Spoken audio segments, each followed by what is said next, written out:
Hello, everybody. Welcome to the Learning Curve, where we dare to try and we learn to grow. Thank you for joining us on this journey, as every setback is a step forward to success. Boom. Okay, Goofy time begins right now. As you can see, we have someone joining us today. This is Tyler Kronlage. And if you know, he is my boyfriend, my wonderful boyfriend. We've been dating for about a year now. And he's going to talk to us a little bit about how he's learned throughout his life. Let's get started into segment number 1. All right. What is the best advice you've ever gotten? This one was hard to find because I wanted to quote Nickelback pretty hard, but I chose not to. What's The Last Day? If I were to quote Nickelback, the song? Yeah. The Last Day? Yeah. But I discovered another one that you've heard me say quite often.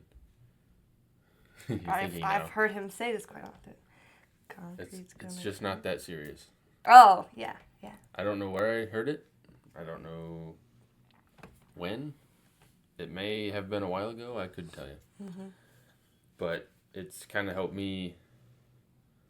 Well, I'm a naturally goofy person, as you know, once you get past my outer shell of a personality. Reminding myself that it's just not that serious has helped me enjoy life more than if I were to walk around with a straight face all the time. You see the people who walk around, they're almost robotic. I don't want to be that. A little bit of spiciness. Exactly. A little sprinkle of Exactly. And you learned that the hard way. something extra. Hard way? What? The good way. I feel like I'm the same you've way. learned about me. So I feel like it's kind of what works. That's true. Yeah, we're definitely both equally. We have our zoomies, you know. Certainly. We're definitely not serious people.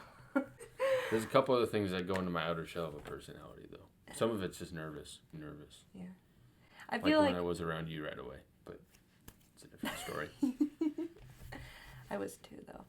I feel as though, like, taking life not seriously can kind of relieve anxiety when you don't feel, like, the pressure of just anything, really. Like, you don't feel the pressure of society. You don't feel the pressure of yourself. Everything is just kind of lighter. When you take things lighter, you can enjoy the moment and not be like, oh my gosh, it has to be perfect. I agree with that. Yeah, it doesn't have to be perfect. This doesn't have to be perfect. Exactly. It probably won't be perfect, but... Everything's a learning curve. Wow! He's done it. He made the reference already. Wow, that's awesome. Yeah. Let's slide into our next segment, Fail Forward. And this is a time where you failed and then how you learned from it. There's two that actually came to mind for this one. The first one being when I was in high school, you know Robert. He owns a private gym that we lift at in Des Moines, or I lift, and then Sarah does when she's in Des Moines with me. I worked for him for a couple summers. We lived. We're jacked. I worked for him for not a couple summers, for one summer in between my junior and senior year of high school, because I had applied to a couple jobs and they just weren't responding. During the summer when I worked for Robert, there was a couple days where I knew nothing much was going on. I didn't have much to do. I'd only work 2.5 hours 3 times a week.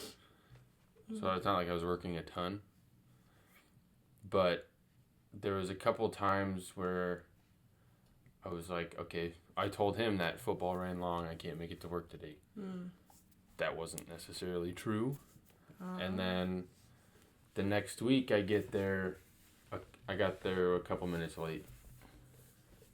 And then he was out there mowing, which is my job. Was your job. Which is my job. I said, hey, you normally have me do it. What's happening? And then he literally said, oh, I had no idea if you were actually coming today. You aren't very accountable. And I was like, that hit me like a truck. Yeah. I was like, okay, I feel bad now. From then on, I've pretty much made sure I have been. If I'm late, I'm still going to be there. I'll just be late. Yeah. You can count on me for doing what I say. It just might not be on time. So for my second one, it actually happened this last summer, and you already know the story. I already know the story. Can you think of it? No. Okay. That's what I thought.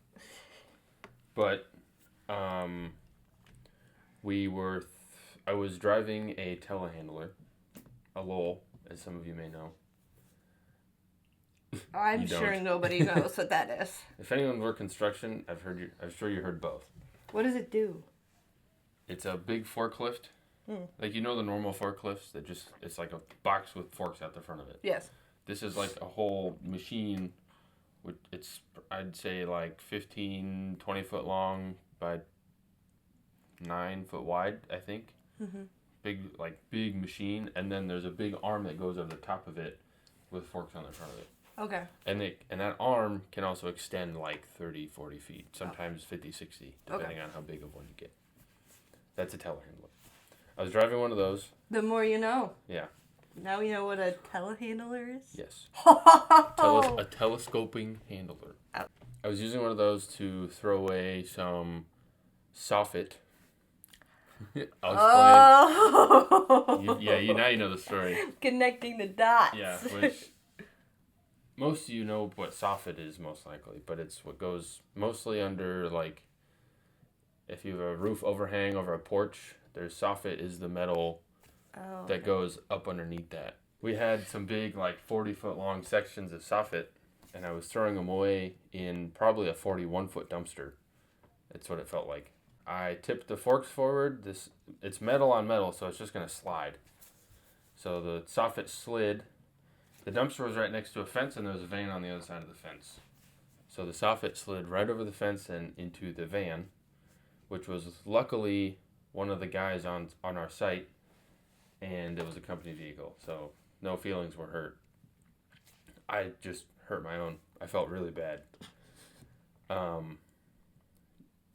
Luckily, all that happened was I cracked the windshield, and I don't know if they actually determined it, but what I thought, I bent a little bit of the frame of, like, the left side, on the left side of the windshield. But from what I know, it only amounted to like $250 in damage. They just dodged insurance and replaced the windshield. I say dodged like it was under the table, but no, it was totally legal. They just paid for new windshield. That kind of taught me that there's times to rush and there's times to not. And in the times that are not, there's a couple other things like be careful, slow down, just in general. But you don't want to interfere. You don't want to let those times interfere with each other, because that causes chaos and problems. And yeah, you probably didn't think that was a lesson coming out of that. No, but that's so true. Like, you can't speed through everything, because then it won't get done the way that it needs to get done, or exactly, things like that will happen. That's when the oopsies happen. You're going to miss details. You're going to break something. Yeah. And many other things can happen, but that's just 2 examples. The next thing that we did this before because, guys, I was kind of not thinking, but I downloaded an app on my phone that could spin a wheel. I record with my phone right now, so that wasn't gonna work out. But we did it before. We spun the wheel, and we landed on fishing tips. Yes. Okay, so we're going for fishing tips. Tyler's gonna talk a little bit about fishing tips, but I'm gonna lead you there. Okay. What's your best advice for fishing? That's not very specific at all. Like, what's your best advice for catching bass? Because I feel like I was a lot of bass. Like that. Yes. Yeah. Largemouth, smallmouth, probably largemouth. Like a hefty bass. Like something you can smile and take a picture. Well, some people may disagree with me, but if you want to catch big bass versus average sized bass, that's just luck. Oh. You just have to know where to find the bass. Okay. Just where they live in general. Okay. In a pond, mostly in a pond, they're going to be around any type of underwater structure. So, like, if you can see a tree branch sticking out of the water, there's likely a tree down there. There's going to be bass on that. Or just fish in general. It's a place for them to hide. It's a home. It's something where they're not just surrounded by water 360 degrees, so that they can hide from something. Exactly, they can hide from predators. Okay. So you have to fish where your lure could get stuck.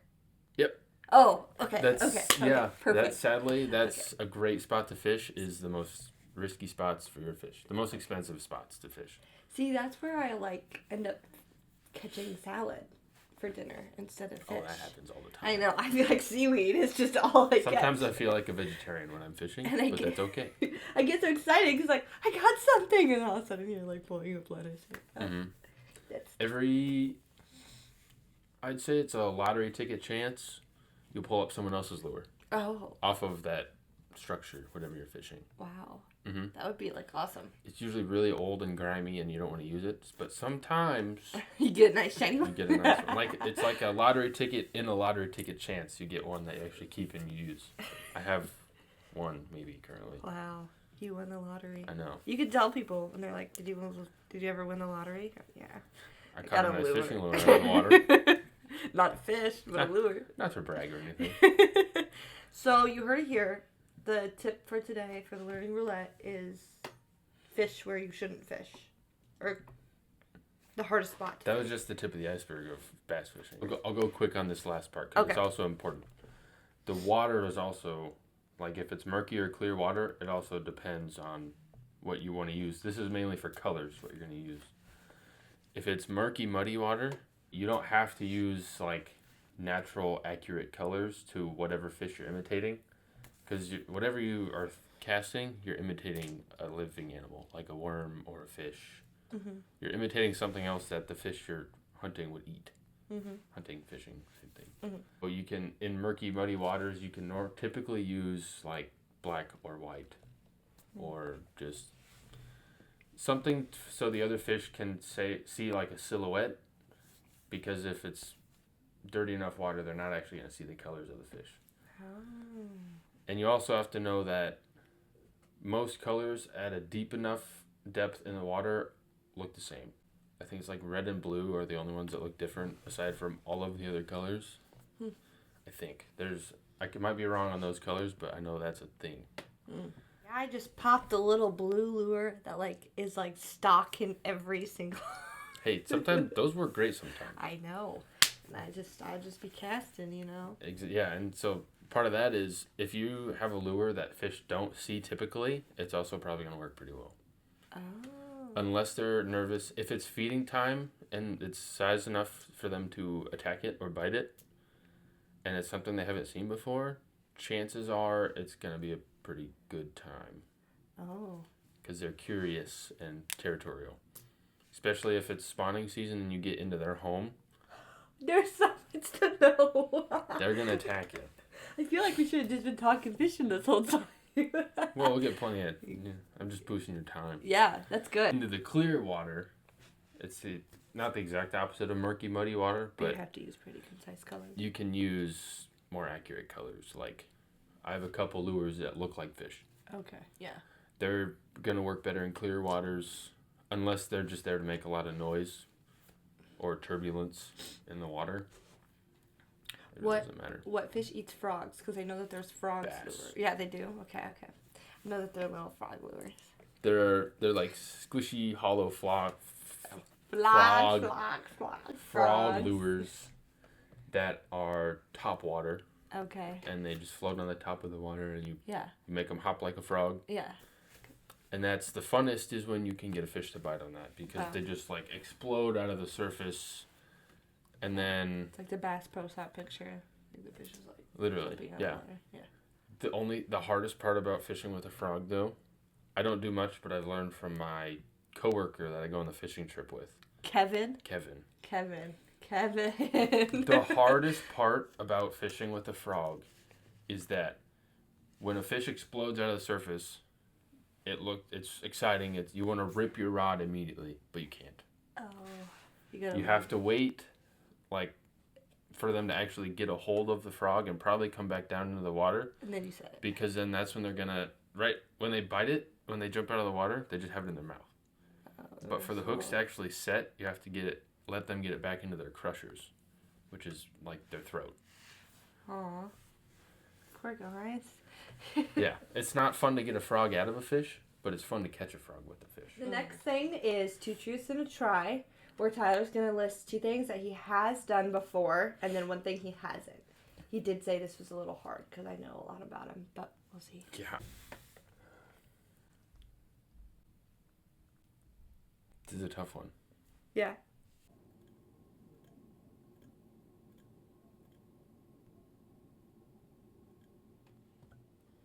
My first of the three would be that I have gone trap shooting in a pair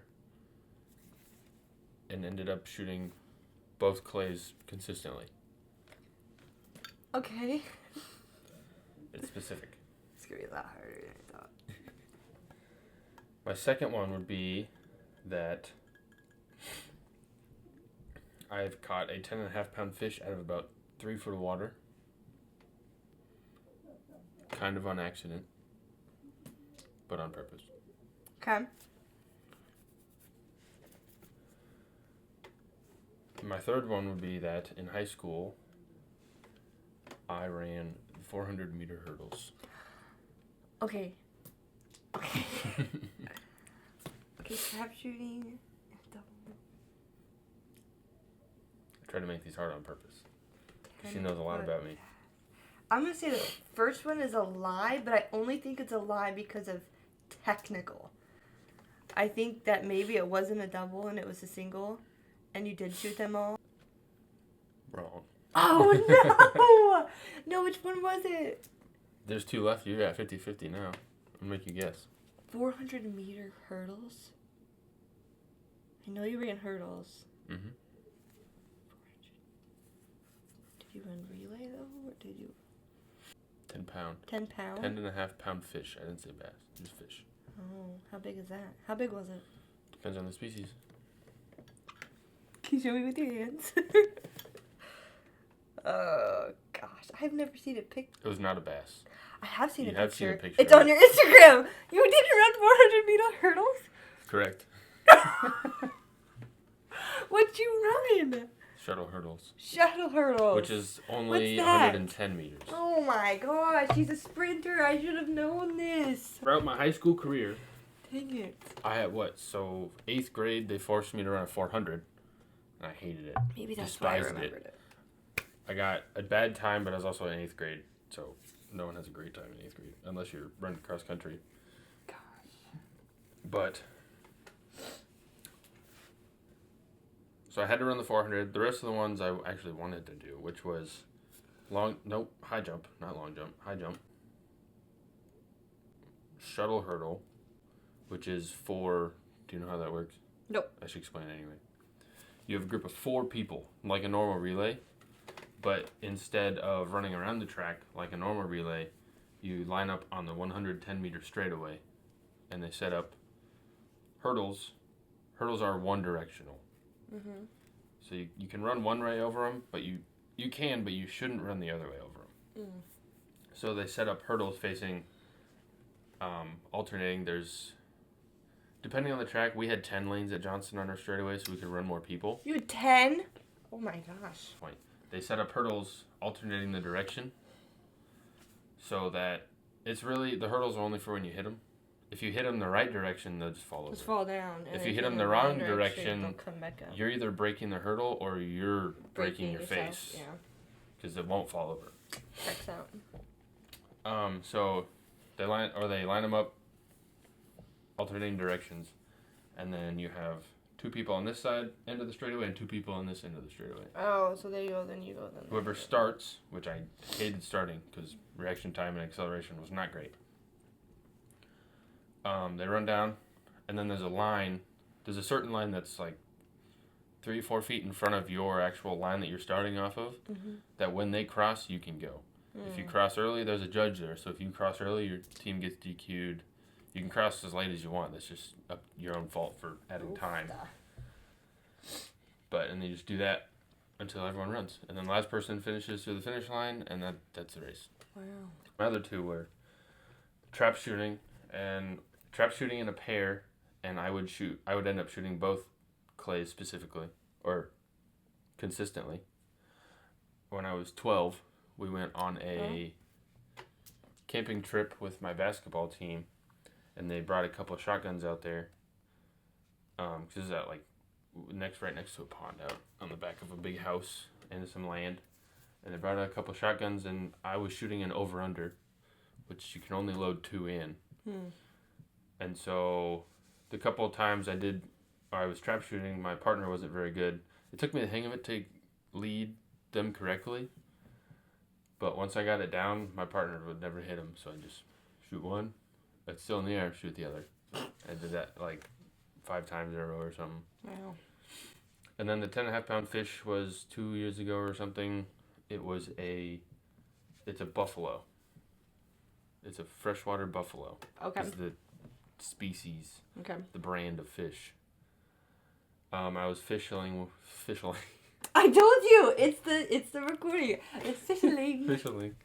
I was fishing with a rattle trap, which is a type of lipless crankbait. Okay.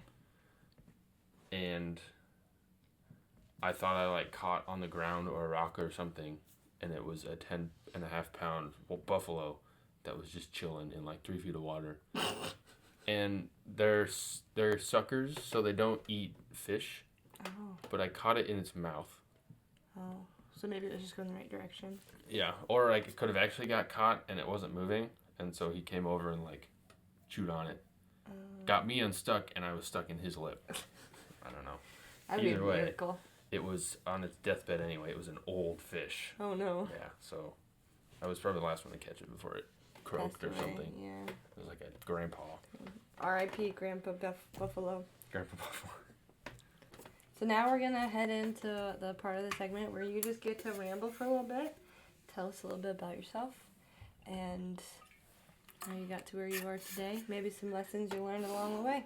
Oh gosh. That rhymed. That was kind of all. Bars. Bars for real. So, as you know, my name is Tyler Kronlage. I'm from Des Moines. I'm 21 currently.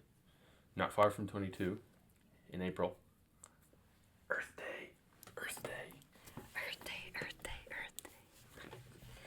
So that's April 22nd. Indeed. Never changes. Same day every year. Ooh. You'll be... It's gonna be your golden birthday? It is. Oh my gosh! I didn't even think of that. I'm terrible! Your golden birthday. I didn't realize it was my golden You only birthday. get one of those. Mine will be when I'm 27. You're right. That's crazy. Yeah. See, some people get it when they're 12 and they're in school, and I'm like, I wish I could have my golden birthday. Some people have platinum birthdays. What's that? Where it's like Not everyone has 02, them. 02, 02. If they have it, yeah. Yeah. I think there's 2 levels. It's totally by chance. Yeah. Completely by chance. If I were to turn 22 on April 22nd in 2022. Oh, I see what you mean. Yeah. And then even further, there's a step above that's, for example, if I were to turn 5 on May 5th in 2005. Oh, that's what I thought. Then it's 5555. Yeah. Oh. But the platinum was just 3 numbers. This one's all 4 I see, numbers. And this is whatever. Random facts. But I'm 6'5", 270 pounds. I can run I don't know how fast, 40-yard dash. He's giving us his football stats. Hopefully he gets recruited, even though he's done with college in a semester. I can bench 225 for... I haven't actually done one, but if I were to estimate, it'd be probably almost 20. Probably 18 to 20 if I were to go all out on one. I've done 15 pretty consistently, so... Mm-hmm. I don't know what my pro agility or my other stats are, but... I don't even know what that means. I went to Johnston High School in Johnston, Iowa. I graduated Dragons?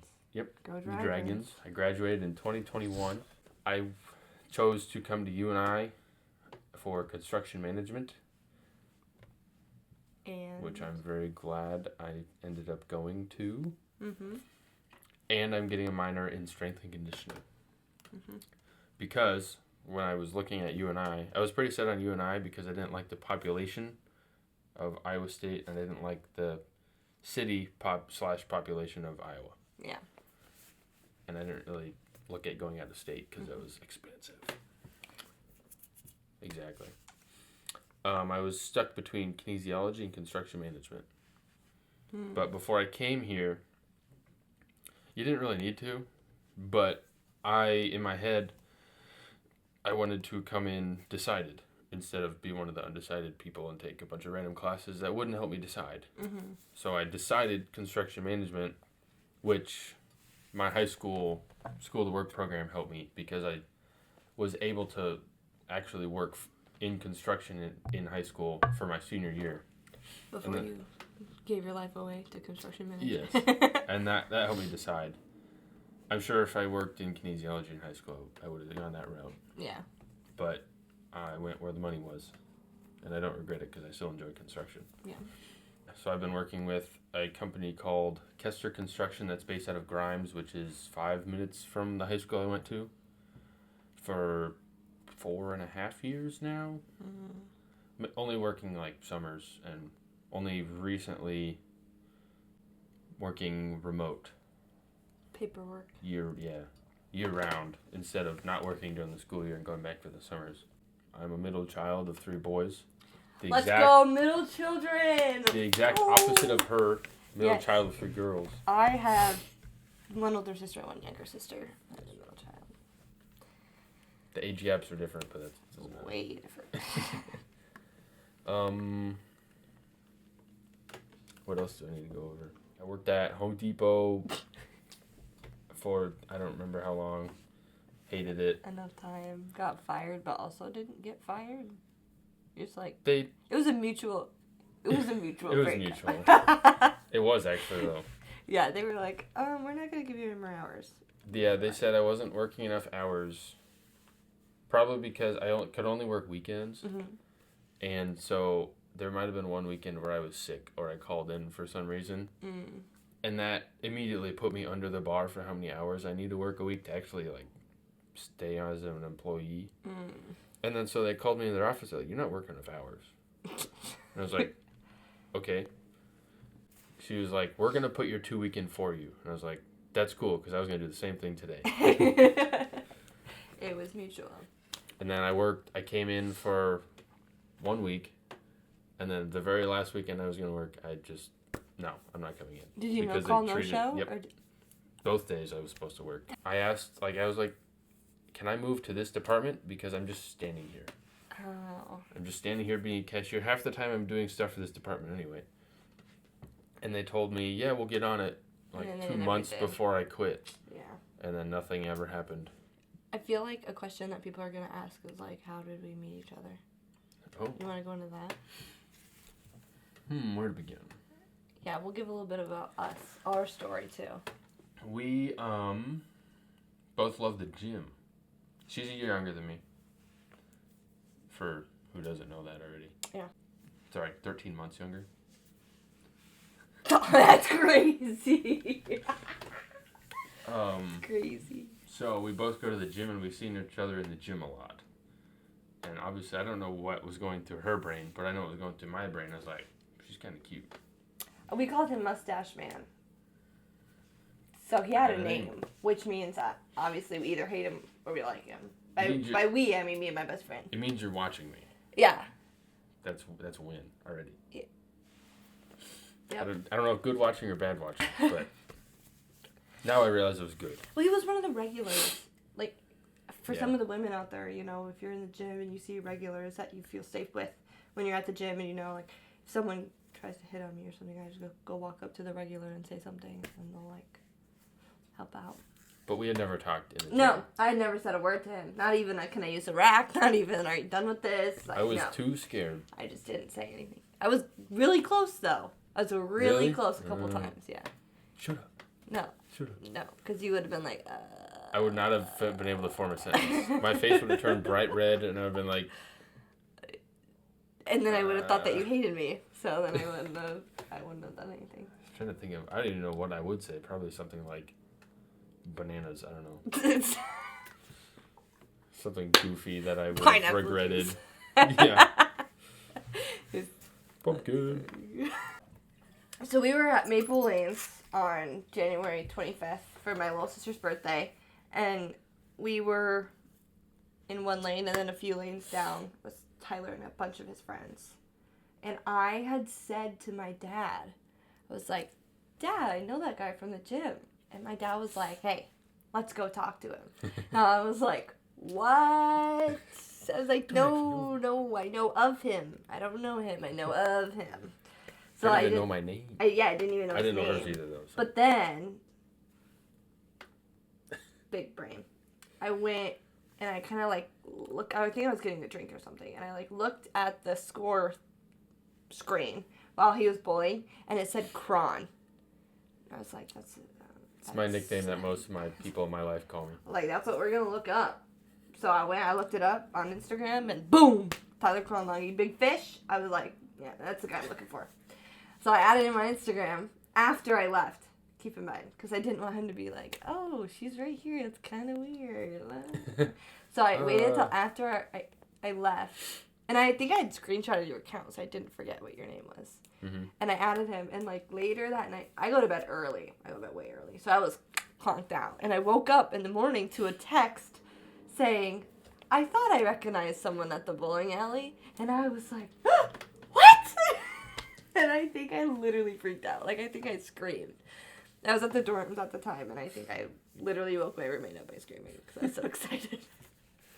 And then we went to Texas Roadhouse, and after that, it's been... And 2 days later. Culver's. So that was our first 2 dates were Texas Roadhouse and Culver's, which really checks out. It fits us. Yeah, literally. It really fits us, for sure. We like steak and burgers. And ice cream. I don't know, you'd know this, I probably said it, but when I saw that you followed me on Instagram, I had like this fireworks, balloons inside my head going off. I was like, oh my gosh, it's her. I didn't know that. Yeah. Huh.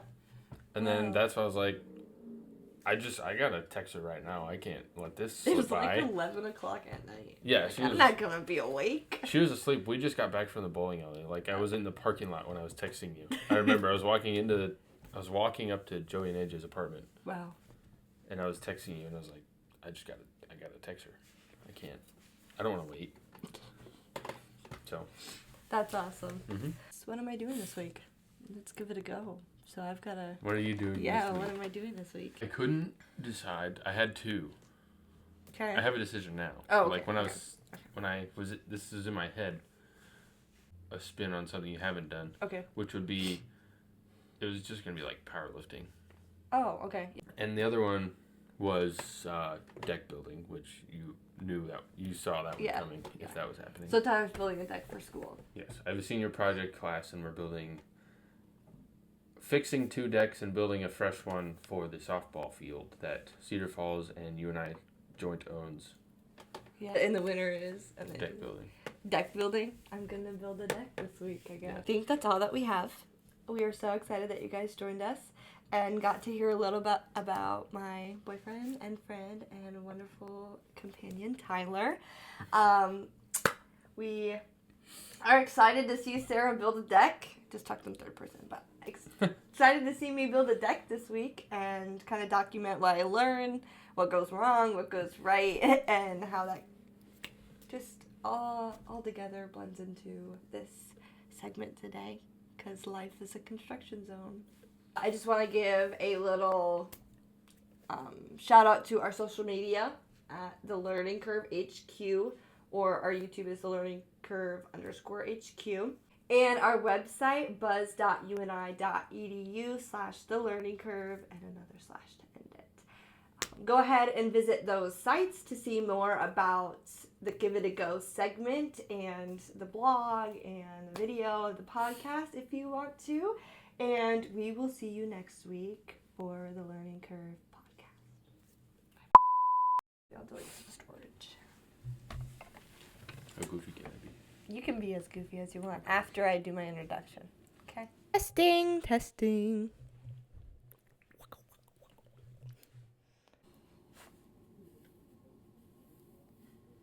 Stroke the scratchy. Give him a little ASMR here. Rub my face on the mic. Yeah, icky. Sound like a desert.